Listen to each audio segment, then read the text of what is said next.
کوئی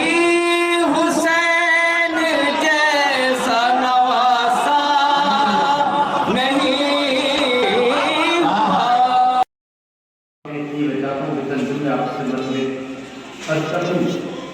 کہ اللہ نے 1,24,000 انبیاء بھیجے اور 1,24,000 انبیاء میں سب سے آخر میں آخری نبی جو سردار انبیاء بنا کے بھیجے گئے، سرتاج انبیاء بنا کے بھیجے گئے، تمام انبیاء سے افضل، یعنی 1,23,999 انبیاء ایک طرف ہیں اور ہمارے حضور ایک طرف، یہ تمام انبیاء سے افضل ہیں، لیکن انہیں سب سے آخر میں بھیجا گیا۔ جناب آدم پہلے خلق ہوئے، جناب نوح پہلے خلق ہوئے، جناب ابراہیم پہلے خلق ہوئے، جناب موسیٰ پہلے خلق ہوئے، یہ تمام کے تمام انبیاء پہلے خلق ہوئے ہیں اور آخر میں ہمارے حضور کی پیدائش ہوئی۔ لیکن اللہ نے کہا نہیں، اس نبی نے اپنی فضیلت بیان کی کہ اول ما خلق اللہ نوری، سب سے پہلے اللہ نے میرے نور کو خلق کیا ہے، تو یہ سب سے آخر میں بھیجنے کا کیا مقصد تھا؟ تو اللہ نے کہا کہ یہ ان کی عظمت کو بیان کرنا تھا کہ آدم پہلے آ گئے، نوح پہلے آ گئے، ابراہیم پہلے آ گئے، اسماعیل پہلے آ گئے، موسیٰ پہلے آ گئے، عیسیٰ پہلے آ گئے، سب سے آخر میں حضور تشریف لائے تاکہ یہ ان کی عظمت بات ہو سکی۔ میں نے کہا پروردگار، اس سے تو ایسا محسوس ہوتا ہے کہ ہر کوئی یہ کہہ سکتا تھا کہ میں پہلے خلق ہوا، یعنی پوری کائنات کو سجایا گیا، پھر اس کے بعد حضور آخر میں تشریف لائے اور اللہ نے ان کی شان بیان کی کہ هو الذی بعث فی الأمین رسولا منہم یتلو علیہم آیاتہ ویزکیہم ویعلمہم الکتاب والحکمہ، کہ اللہ ہی نے ان کو بھیجا رسول بنا کر جو امیین میں سے تھے۔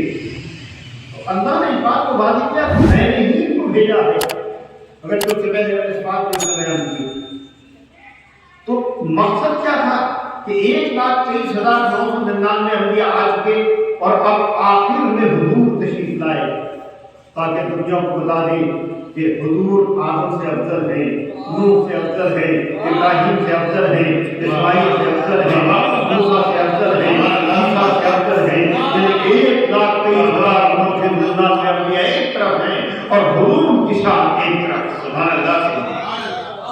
ورنہ آپ دیکھیے کہ کہنے والا یہ کہہ سکتا ہے کہ اگر حضور افضل تھے تو سب سے پہلے آگے سورج آ گیا، زمین خلق ہو گئی، آسمان خلق ہو گیا، ستارے خلق ہو گئے، یہ ساری کی ساری آج کی یونیورسٹیز کے دور میں آپ جا کر دیکھیے کہ اگر کوئی اسٹوڈنٹ بعد میں پہنچتا ہے تو پہلے والے اس پر روز بھاگتے ہیں، اس سے کہتے ہیں کہ ہم تم سے پہلے آنے والے ہیں، ہم تم سے سینئر ہیں، سینئرٹی بتاتے ہیں۔ تو آدم پہلے آ گئے، نوح پہلے آ گئے، سب کے سب سینئر ہو گئے۔ اللہ نے پوری کائنات کو خلق کر دیا، چاند، ستارے، سیارے، سورج، دریا، درخت کی ساری ہوائیں سب کی سب خلق ہو گئی۔ اس کے بعد آخر میں حضور کو بلایا گیا تو اللہ نے کہا نہیں، میں نے پہلے ہی اس بات کا اعلان کر دیا نبی کے ذریعے کہ اول ما خلق اللہ ہوئی، اللہ نے سب سے پہلے ایک ہی لوگ کو رکھا، ورنہ قباحت کیا لازم آتی؟ کسی یونیورسٹی میں آپ جا کر دیکھیے، بڑے بڑے کالج میں جا کر دیکھیے کہ جو پرانے اسٹوڈنٹ ہیں ان کے سامنے جب کوئی نیا اسٹوڈنٹ پہنچتا ہے تو وہ کہتے ہیں میں تم ابھی کیا دن ہوئے تمہیں آئے تھے؟ جمعہ 8 دن، ابھی 4 دن تمہیں ہوئے نہیں، تم ہمارے ساتھ نہیں باتیں کر رہے، تو روپ میں آ جاتا ہے۔ اسی انداز سے آخری نبی جب آئے، جب ساری کائنات سج گئی، سورج یہاں پیدا ہو چکا تھا، ستارے خلق ہو چکے تھے، سیارے خلق ہو چکے تھے، دریائیں خلق ہو چکی تھے، ہوائیں خلق ہو چکی تھی، یہ ساری چیزیں پیدا ہو چکی تھیں۔ اب آخر میں حضور تشریف لائے تو ہونا تو یہ تھا کہ سورج کہتا کہ آپ بعد میں آئے ہیں، میں پہلے آیا ہوں، چاند کہتا آپ میں آئے ہیں، میں پہلے آیا ہوں، ستارے کہتے آپ بعد میں ہوئے، ہم پہلے خلق ہو چکے ہیں، ہوائیں، دریا، درخت، یہ سب کی سب ساری کائنات آواز دیتی کہ آپ بعد میں خلق کیے گئے ہیں، ہم آپ سے پہلے خلق ہو گئے۔ لیکن جو طریقہ یہ ہوتا ہے، پروردگار کہے گا طریقہ یہ ہوتا ہے کہ اگر کسی بزم میں کوئی چیف گیسٹ ہوا کرتا ہے تو سب سے پہلے اسے لاکھ نہیں اٹھا دیا جاتا، بلکہ اہتمام کیا جاتا ہے، کرسیاں لگائی جاتی ہیں، پانچ بچھایا جاتا ہے، لائٹنگ کا اہتمام ہوتا ہے، یہ ساری سے بالکل اسی انداز سے اللہ نے پہلے پوری کائنات کو سجا دیا، اس کے بعد آخر میں حضور قیامت۔ اور اسی لیے اس نے فرمایا کہ ہم نے رسول کو بھیجا نہ کہ سب کیا۔ قرآن کریم کیا ہے؟ قرآن آپ کر هو الذی بعث فی الأمیین، یہ نہیں کہا کہ میں نے نبی کو پیدا کیا، نبی کو پیدا اس وقت ہو چکے تھے کہ جب آدم آب و دل کے درمیان کمرے بدل رہے تھے، اس سے پہلے آپ تک ہو گئے تھے، لیکن اب بھیجا۔ قرآن کریم پڑھنا کوئی حدیث نہیں ہے، کوئی منظر واقعہ نہیں ہے۔ هو الذی بعث فی الأمیین رسولا منہم، کہ رسول کو بھیجا۔ یہ بھیجنا خود اس بات کی دلیل ہے کہ پیدا پہلے ہو چکے تھے، اس لیے کہ اگر رسول کو پیدا کرتا تو کہتا کہ میں خلق کر رہا ہوں، لیکن اس کا خلق کا لفظ استعمال نہیں کیا، بلکہ اس نے کہا میں نے بھیجا۔ اور یہ بھیجنا خود اس بات کی دلیل ہے کہ پیدا پہلے ہو چکے تھے، بھیجے آ گئے۔ تو یہ شب بعثت ہے اور شب معراج کی، اسی شب میں رسول اسلام کو معراج ہوئی۔ اگر آج بھی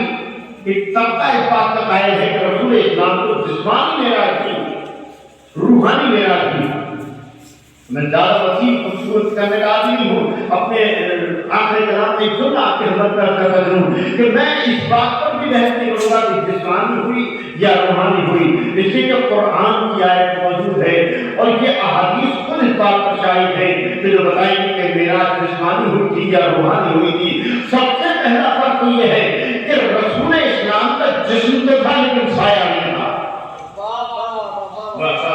اور وہ جسم جو ہمارا جسم ہے، خاکی جسم، یہ رسول اسلام کا خاکی جسم نہیں تھا، بلکہ رسول نوری تھے، رسول کا جسم بھی نوری تھا۔ لہذا حدیث میں ملتا ہے کہ جس وقت نبی قریب پہنچے ہیں تو آواز آئی تو منی، اور قریب آؤ اور قریب آؤ، یہاں تک کہ نالین سے ملا جاؤ۔ تو یہی پر رک کر میں سوال کرنا چاہوں گا کہ نالین روڈ پہ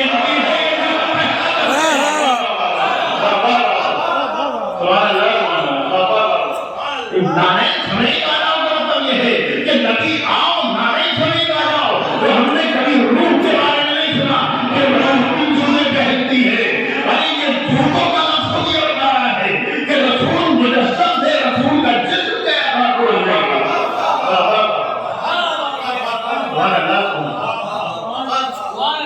اس کو اگر غور کیا جائے تو واضح طور پہ اس بات کو بیان کر رہی ہے کہ جب نبی قریب پہنچے تھے تو آواز آئی نالین سمیت آ جاؤ۔ یہ نالین سمیت آنے کا مطلب یہ ہے کہ نبی روحانی طور پر نہیں گئے تھے، نبی نے خواب نہیں دیکھا تھا، نبی بلکہ جسمانی طور پر گئے تھے۔ اور آج دنیا کی ترقی کا اگر جائزہ لیا جائے تو ابھی تک بھی ان کے صحیح بات ہے کہ امریکہ سے اور انگلینڈ کا سفر جو جہاز سے ہوا کرتا تھا، اور ایک ایسی ٹرین بنائی گئی ہے جو جہاز کو بھی تیز کرنے والی ہے، ابھی انسان اس منزل کمال تک نہیں پہنچا کہ جس پر نبی پہنچ چکے تھے، اس لیے کہ آواز سے زیادہ چلنے والی ٹرین پیدا ہو گئی۔ سوچئے کہ نبی دل کے سبزے میں کائنات کر ہوئی ہے، اگر وہ تشبہ دہن جان سے جاننا پیدا کرنا تشبہ دہن میں جاننا ہونا یہ بہت کی بات نہیں ہے، اس لیے کہ اللہ خود اپنے قدرت کا اعلان کر رہا ہے ان اللہ علی کل شیء قدیر، اللہ ہر چیز پہ قادر ہے۔ لہذا اگر اللہ نے چشمے زدن میں بلایا اور بلا کے واپس بھیج دیا تو یہ کوئی تعلق کی بات نہیں ہے، اس لیے کہ اللہ ہر چیز پر قادر ہے۔ تو آج کی شب بعثت بھی ہے، شب معراج بھی ہے۔ میں پروردگار سے دعا کروں گا کہ معبود آج کی اس عید